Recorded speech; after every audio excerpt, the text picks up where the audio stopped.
அனைவருக்கும் வணக்கம். Hi bro. நானும் ஆர்ஜே பாலாஜி ஒருத்தர் ப்ரோன்னு தான் கூப்பிட்டுருக்கோம். ஏன்னா அப்பதான் நம்ம யூத்தோட மிங்கிள் ஆக முடியும். முதல்ல கொஞ்சம் யோசிச்சாரு, நான் ஹாய் ப்ரோ அப்படின்னு அவர் என்ன திருப்பி கூப்பிட ஆரம்பிச்சிட்டாரு. அந்த மாதிரி ஒரு யூத்தான டீம்.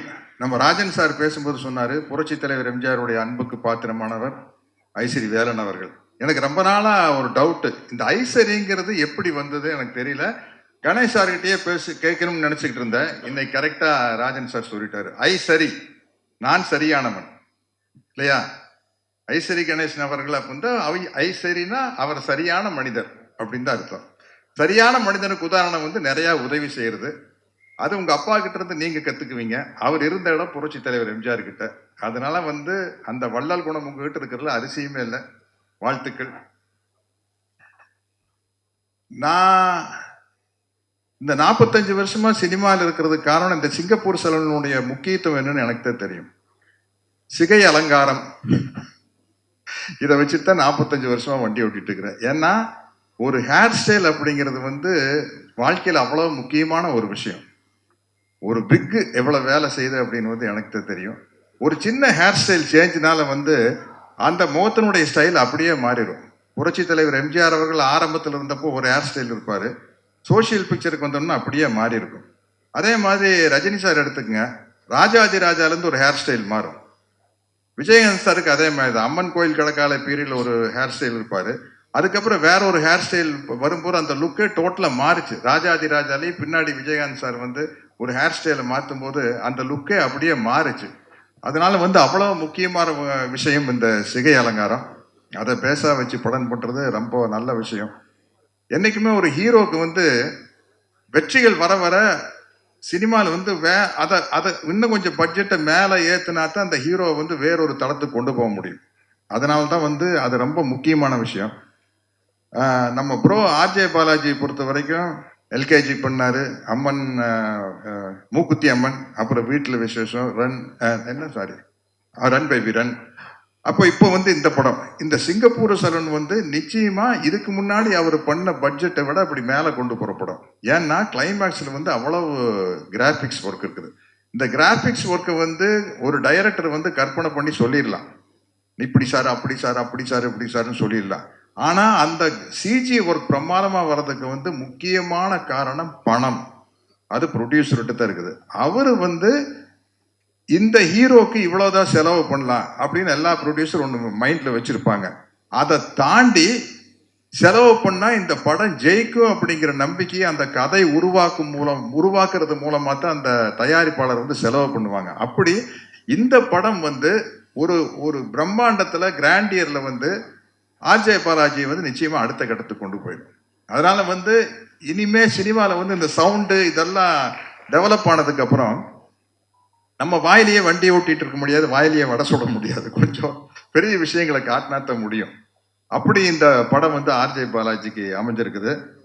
இங்க கூட நடிச்சவங்க எல்லாருமே வந்து ரொம்ப ஜாலியா செட்ல வந்து நம்ம கலாச்சி பேசுனதுக்கு அளவே இல்லை.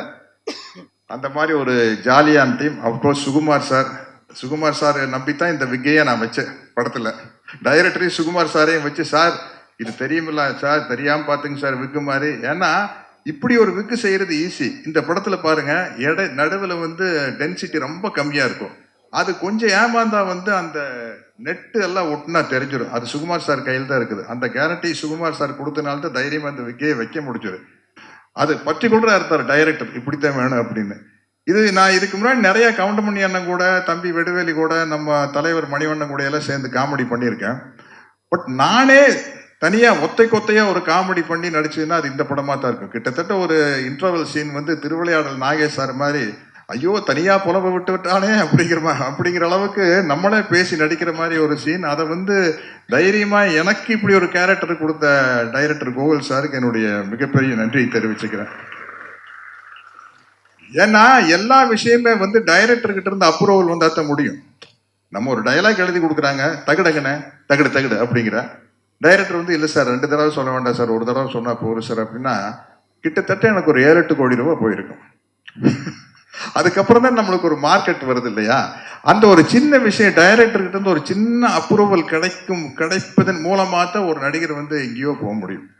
அப்படி பல இடத்துல இருந்து நான் வந்து என்னை விட மூத்தவர்கள்கிட்டயும் எடுத்துக்குவேன், என்னை விட இளையவர்கள்கிட்டயும் எடுத்துக்குவேன். உண்மையிலேயே நான் கதாநாயகனா நடிச்சிருந்தப்ப என்ன கெஸ்ட் ரோல் கேட்கல வந்து நான் ரொம்ப யோசிப்பேன். கஷ்டப்பட்டு ஹீரோ ஆயிருக்கிறோம், வில்லனா நடிச்சு இப்ப போய் கெஸ்ட் ரோல் பண்ணோம், ஒரு கேரக்டர் பண்ணோம் அப்படின்னா வந்து இந்த ஹீரோ இடத்தை தக்க வைக்காம விட்டுருவோம் அப்படின்னு ஒரு பயம் இருந்தது. இப்ப கேரக்டர் ரோல் நடிக்கலையும் கூட ஒரு கெஸ்ட் ரோலுக்கு வர்றதுன்னா வந்து ரொம்ப யோசிப்பேன். அதுக்கு எனக்கு ஒரு தைரியத்தை, உதாரணமா எனக்கு ஒரு தைரியத்தை கொண்டு வந்து கொடுத்தது வந்து விஜய் சேதுபதி தான். அவருக்கு அந்த மக்கள் செல்வன் அப்படிங்கிற பொருத்தம் ரொம்ப ரொம்ப பொருத்தம். அவர் வந்து அந்த அளவுக்கு வந்து எவ்வளவு பேர் ரசிகர்கள் வந்தாலும் சளைக்காம அவங்களோட போட்டோ எடுத்து முத்தம் கொடுத்து, அதைத்தான ரசிகர்கள் நம்ம கிட்ட எதிர்பார்க்கிறாங்க இல்லைங்களா? நமக்கு வந்து அவங்க பணம் கொடுத்து டிக்கெட் வாங்கி கிட்டத்தட்ட சொல்ல போனா நம்மளுக்கு சோறு போடுறவங்க ரசிகர்கள் தான். அவங்க மேல தோள் மேல கை போட்டு ஒரு சளைக்காம நம்ம போட்டோ எடுத்துக்கிறது வந்து ரொம்ப முக்கியமான விஷயம். இதற்குத்தானே ஆசைப்பட்ட பாலகுமாரா மாதிரி ஒவ்வொரு நடிகர்கள்கிட்டையும் கேட்க வேண்டியது, இதற்குத்தானே ஆசைப்பட்ட நடிகர்களே. அப்படி ஆசைப்பட்டு வந்ததுக்கு அப்புறம் அதுல என்ன சலிப்பு இருக்கக்கூடாது. தலைவர், புரட்சி தலைவர் அதானே எவ்வளவு பெரிய கூட்டமா இருந்தாலும் உள்ள போய் கட்டி பிடிச்சி அவங்க கிட்ட பேசி வெளியில வந்து வரல. அந்த மாதிரி ஒரு நல்ல பண்பு. இந்த படத்துல தயாரிப்பு நிர்வாகியா நடிச்ச விக்கியை பத்தி நான் சொல்லணும். இன்னைக்கு எங்க போனாலும் என்னுடைய அன்பு நண்பர் விஜயகாந்தை பத்தி பேசல, அந்த வானத்தை போல மனம் படைச்ச நல்லவனே அப்படிங்கிற ஒரு பாட்டு தான் ஞாபகம் வருது எல்லாத்துக்கும். அந்த பாட்டு வந்து அவர் விக்கியோட அப்பா அவங்க தயாரிச்சு சின்ன கவுண்டர் படத்துல வந்த பாட்டு. அதுதான் இன்னைக்கு வரைக்கும் அவர் விஜயகாந்த் சாருக்கு நிலைச்சு நிக்குது. அது மாதிரி அனைவருமே வந்து ஒரு நடிகரா இருக்கலாம், சம்பாதிக்கலாம், ஆனா வந்து ஒரு நல்ல மனிதனாக வாழ வேண்டும். இந்த சிங்கப்பூர் சலூன் வந்து நான் ரொம்ப எதிர்பார்த்துட்டு இருக்கிறேன். கிட்டத்தட்ட நான் முதல் படத்தில் நடிச்ச மாதிரி எதிர்பார்த்துட்டு இருக்கிறேன். ஏன்னா எனக்கு இன்னொரு கதவு திறக்கப்படும்.